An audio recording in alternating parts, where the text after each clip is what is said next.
part of One Breath at a Time called Finding Our Own Words. And I was, thinking about this a lot, about all the implications of this, beyond just the 12 steps. And so I guess I'll start with the 12-step part of it. Um, the the phrase "as we understood him" is kind of his key phrase in step 3. I'll read this part. This is page 73 of One Breath at a Time. The short phrase at the end of step 3, "as we understood him," is what has allowed many people to work this step. Without this escape clause, a large percentage of the people who've gone through 12-step programs would have stopped at this point. In fact, some people still have trouble with the step because of the word him. Indeed. Language is always an issue in spiritual teachings. First of all, as I've talked about, these teachings are trying to explain something that goes beyond language. Sometimes. Words are only an attempt to represent reality. They are not reality itself. But still, we must speak, and we must try to find a way to communicate our understanding. Language always comes out of a particular time and place, a particular culture.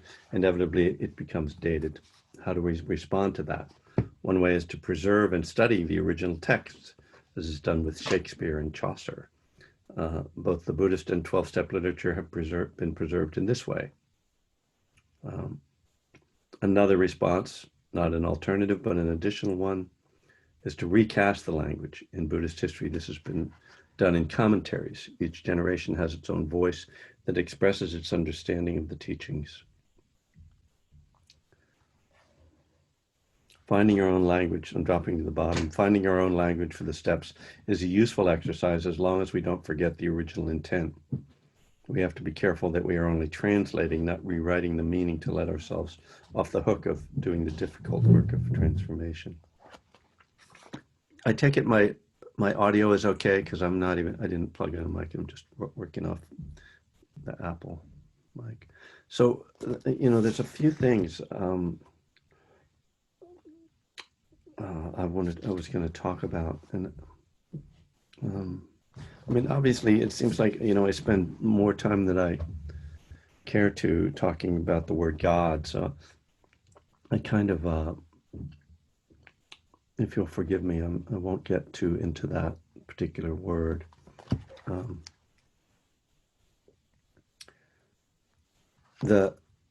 This idea that there are kind of two ways of approaching language in the teachings, in both Buddhism and the 12 steps, that there's this kind of preservationist approach, which is kind of like the originalist is what they call the constitutional scholars, versus the kind of interpretive. And I think, I like both. I'm going to shift a little bit to talking about Buddhism because I was thinking about just how even in the translations of the Buddhist teachings, the ones I read to you guys, sometimes the Pali Canon, it'll say bhikkhus, and they don't bother to translate that word, which it means monks. At least that's how we understand it. But there's a lot of scholarship going on now that's trying to get at the heart of what the Buddha was saying. And this is Venerable Analayo, who I've talked about, is kind of in the forefront of this. Because, whereas in the 12 steps, at least the 12 steps were written in English. So those of us who are English speakers, there's no translation problem other than the cultural translation. But the early Buddhist texts, we don't even know if the Buddha, if he spoke Pali. And from what I've studied, and I'm not a scholar on this, but from what I've studied, they say it's that Pali is similar to the dialect that the Buddha spoke. So we might be getting, the oldest literature we have might be something that's not even quite the language he used. But on top of that, Pali, this language that we consider to be, the earliest Buddhist teachings, is a dead language. It's not spoken anywhere, like Latin. So it's just, I think, like an ecclesiastic language. So it's really hard. I mean, I don't even know. The translations into English started in the 19th century with the English colonists in India. And they, at first, they didn't even realize that Buddhism was a thing, or that the Buddha. They didn't believe that the Buddha was a real person. They thought he was more like Krishna, just a mythical god. But I guess they sorted that out. But I guess these linguists who were part of the British Raj, these people who went around deciding that they owned the world, um, got into it and translated a lot of this stuff. But they weren't meditators, and they weren't Buddhists, and they weren't studying with a monk or anything. They were just translating it, and so the early translations sound kind of like the King James Bible. It's very sort of questionable. In any case, to get down to specifics, I think is really interesting is to get down to certain words. So the word dukkha, which is, such a prominent word in Buddhist teachings. It's the word we translate as suffering, and I don't know who originally translated it as suffering, but I've seen multiple other single words that were translations of it. Uh, Stress, anguish, unsatisfactoriness. Apparently, so then, okay, so we're getting sort of an idea what it means. But then the people who have really studied Pali and gotten down to the syllables say that the two syllables of dukkha, the first syllable means something that's sort of askew or off balance. I think I have this right, but I know what the two syllables mean. I'm just not sure which syllable means which.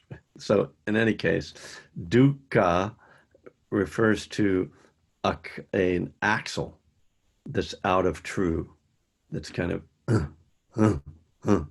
and my image for this is always the bad cart at the grocery store when you get one of those bad carts and going along. That's dukkha. So okay, so now we're really into translation, right? And is that useful? I mean, I think it's useful because it's metaphor, right? It's not saying that dukkha is suffering or stress or anguish. It's saying dukkha is like this. It's not, the wheel isn't turning properly. And then we understand more from that than we do if it's a literal word like suffering or stress. You um, but further than where Buddhism goes, because ultimately Buddhism isn't interested in the words or the descriptions or the images. What Buddhism is interested in is the experience. What is it? You know? And so one of the reasons I like to use the word dukkha rather than saying suffering is that we know that it's pointing to something and it's a felt experience. And our practice is meant to clarify that experience for us. It's up to us to go into this question. What is dukkha? You know, it's up to us in our meditation to watch. What is this feeling? What is going on? Oh, I see, this is dukkha. You know, and further, you know, because Buddhism is all about cause and effect and karma, we want to know, where's this coming from? What is this related to? What are the connections in here? So it's not enough to just name, okay, there's this thing. But what we want to know, because of course what the Four Noble Truths are all about, is ultimately, how do we deal with this? How do we solve this problem? It's not enough to just point at the problem. That's only the First Noble Truth. So to bring in another word, the word that the Buddha uses to talk about what brings dukkha is tanha. And tanha, I'm told, as not being a Buddhist Pali scholar, but I'm told its literal meaning is thirst. Well, the irony of that for alcoholics, of course, is too evident. It's almost too, what's the line they use? Well, I'll think of it. But, you know, it's almost too perfect. But again, the Buddha is not talking to literal thirst any more than he's talking about literal axles. He's talking about, what does that feel like? You know, what's it feel like when it won't turn? You know, what's it feel like when you want something and you're not getting it? You know, what's that like? That's dukkha. That's what's causing your dukkha. So now we have this kind of formula that the Buddha is pointing to, that we are asked to experience for ourselves. Can I feel this, and can I know this for myself? Can I have insight into this? Right? Okay, now I'm meditating. I'm being asked to meditate, and you know, this kind of brings up the problem of meditation. Speaking of words that, you know, are misunderstood. You know, the way that Buddhism approaches meditation is not the way meditation is really even thought of in the popular culture as this kind of escape or time of peace, you know, place to calm yourself. The Buddha really uses, it's interesting, you know, the Bhikkhu Bodhi will talk a lot about, and Analayo too, about contemplation rather than meditation. So we're asked then to sit and watch our experience, try to observe our own experience. It's kind of a crazy thing to do in a way.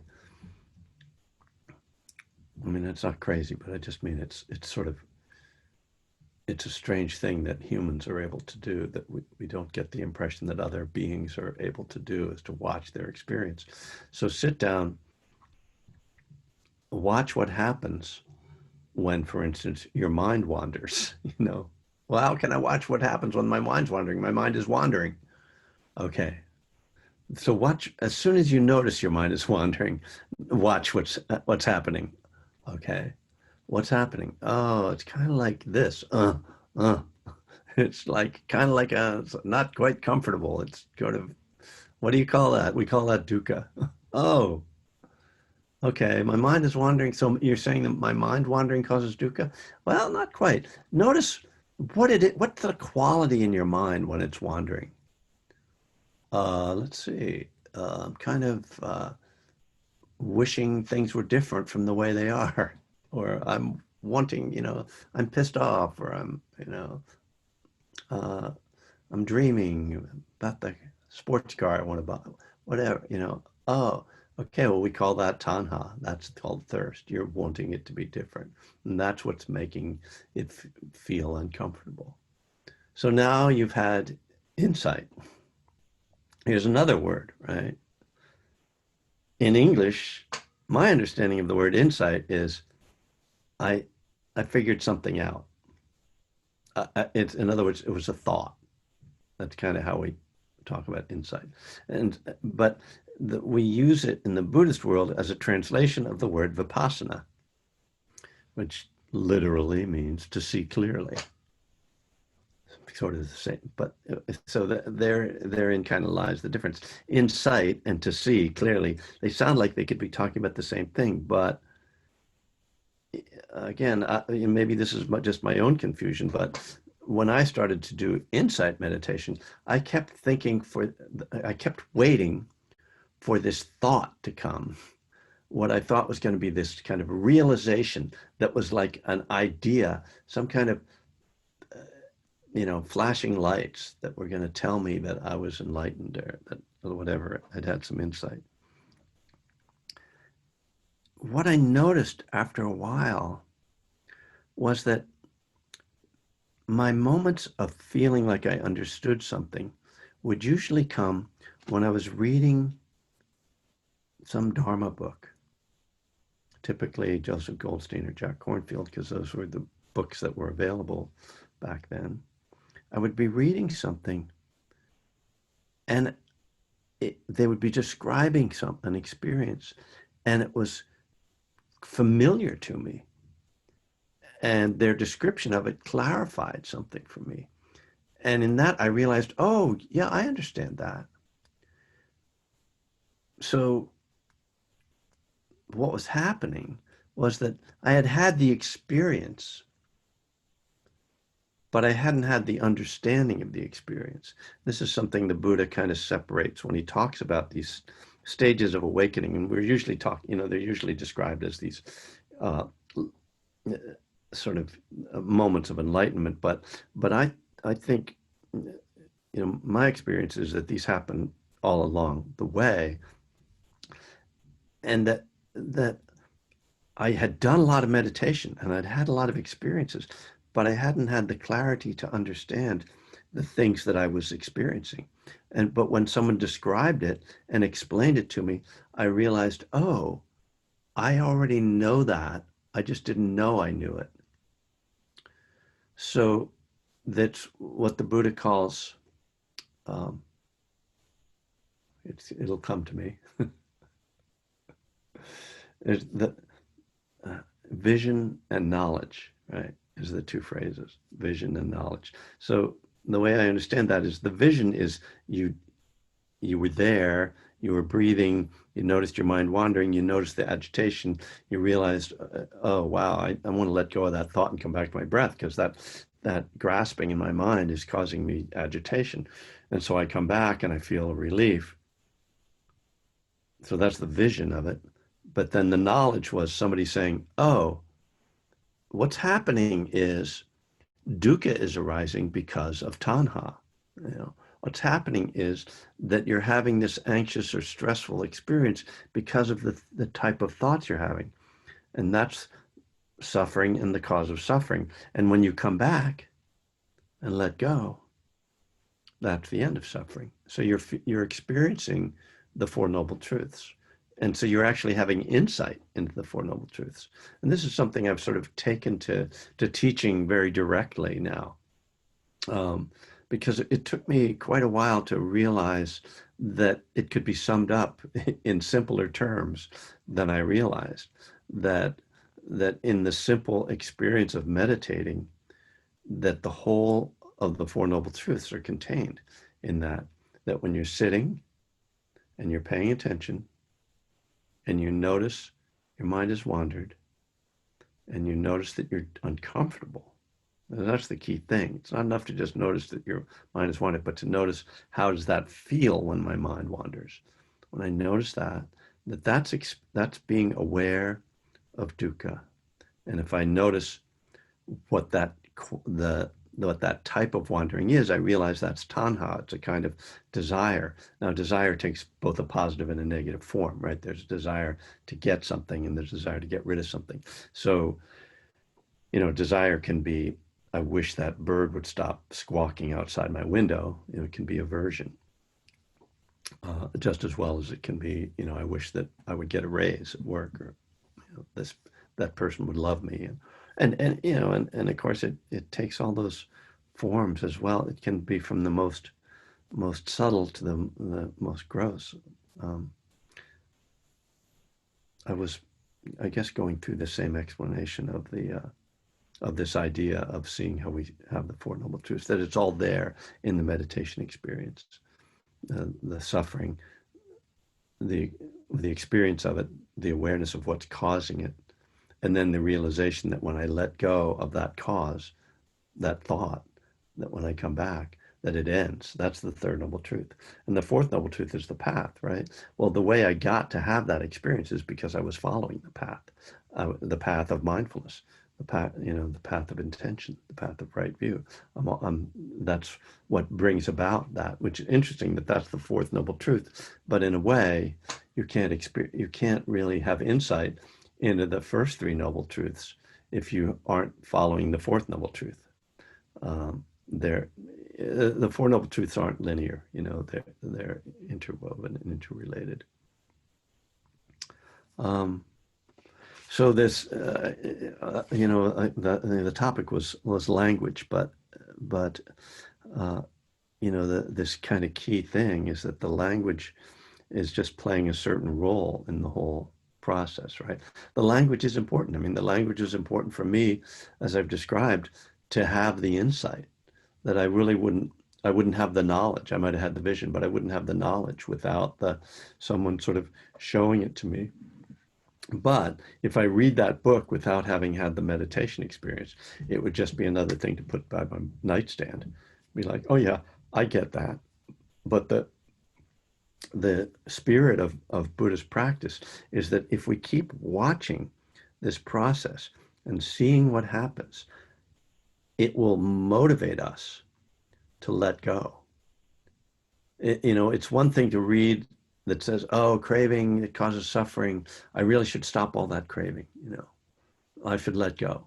And people do, people get that without practicing.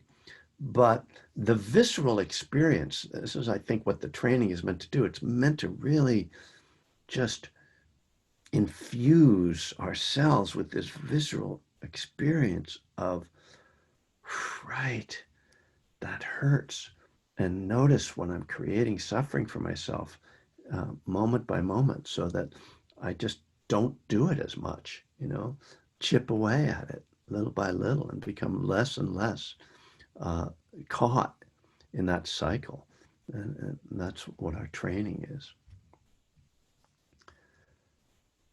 So even though I was late, I did have something to say. You might have thought, hey, he doesn't care. I do care. And I apologize. I really don't like to be late. And to miss it. And it's, I'd be humiliated and embarrassed if it seemed worthwhile, but that would be creating more dukkha. And, and really, I've been, for those, I had already asked Anne last year if she would help us on the Vajrapani retreat, and we've already talked about her being part of that this year. So I'm glad that she's getting introduced to you guys, and that she'll be part of that. So glad that she stepped up. So a little time left if anybody wants to chime in. Yeah, I'll chime in, Kevin. It's John. Hi, John. It seems in some ways like, I mean, you referenced that article about how scripture is really written down after it's passed on in oral tradition, and then there's certain rituals, and then it's codified in a script or a text. That in a way, that Buddhist text, that's what happened with the Buddhist text. But what's happening with the recovery text, the big book, is that it's written and now it's getting passed on in an oral tradition and being interpreted in all different kinds of ways, not with reference back to the text, but with reference to the experience of recovery. Yeah. So in some ways, it's like a complement, the text, the way the text originated and the way it's being used.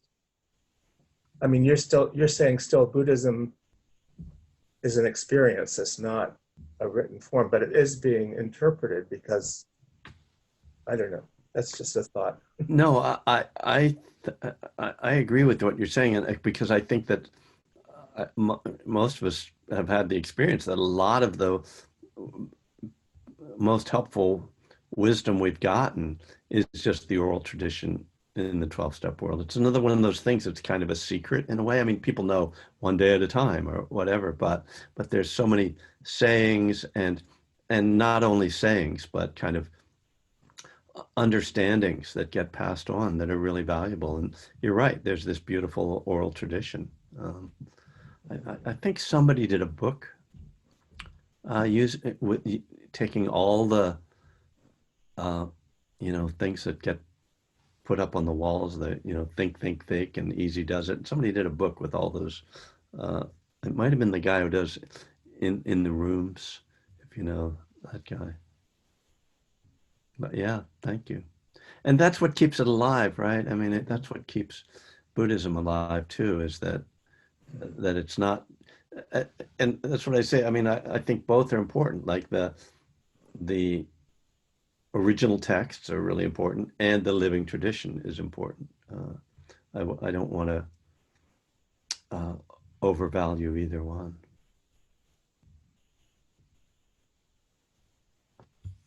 Yeah, go ahead, Shimbo. Yeah, hey Kevin. Yeah, I really appreciate that the interpretation of the four truth being present when we're sitting.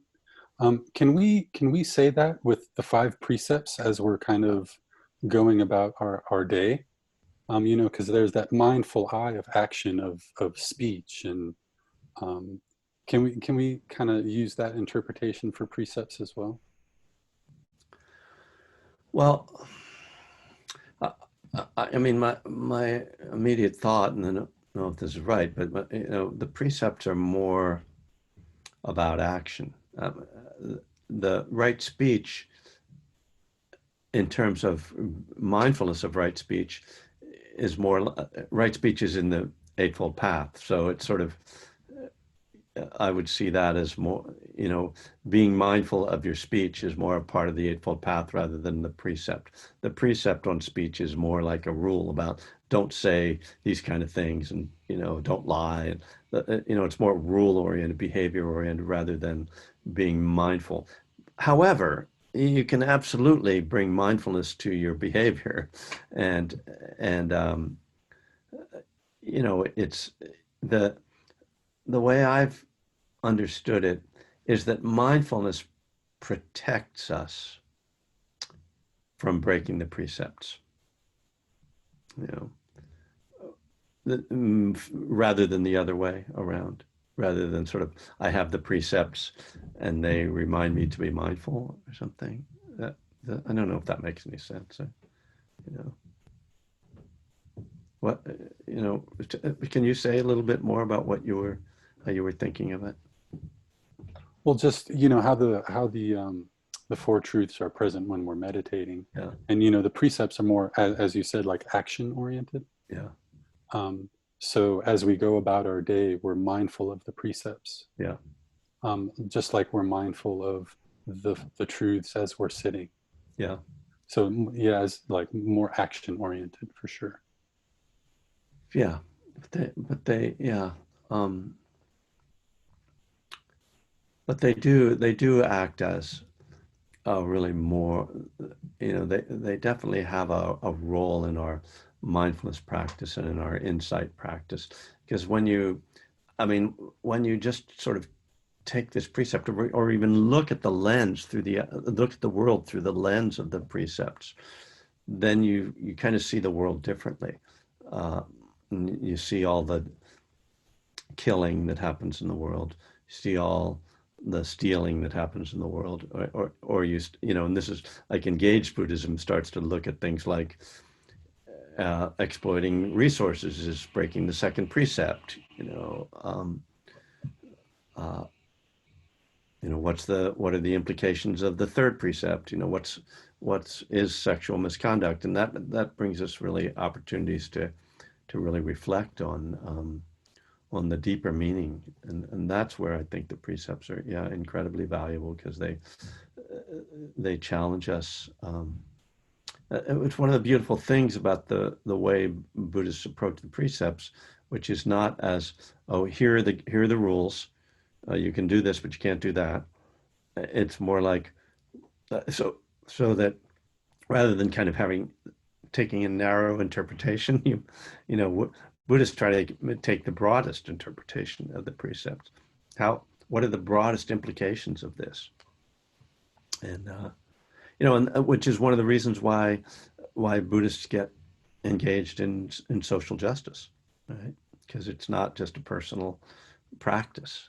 It's what Bhikkhu Bodhi was kind of really speaking about in his essay, A Challenge to Buddhists, which, by the way, if you have never read that essay and you're interested in what it means to, or why, I guess, a Buddhist should care about things beyond their meditation practice. It's called A Challenge to Buddhists. It was in the Lion's Roar magazine in 2007. And it's kind of it's his coming out as an engaged Buddhist, which was a big deal because he's one of the leading scholars of Buddhism, and we don't usually expect the scholars to be speaking out on issues of social justice.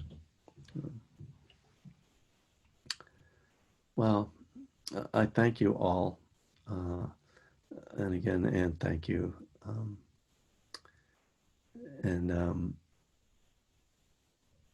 Nice to see you all. I did mention I will officially not be here next Friday, and Walt Opie is going to take the class. I may have to check in to get him, turn him into a co-host or something. I'm going to be on a kind of vacation, if there is such a time in the time of cholera. That's not the time of cholera, but I always think of the Gabriel Garcia Marquez book, Love in the Time of Cholera. This is Love in the Time of COVID. I don't know if you can take a real vacation, but we're going to try. But I'll be here Tuesday morning.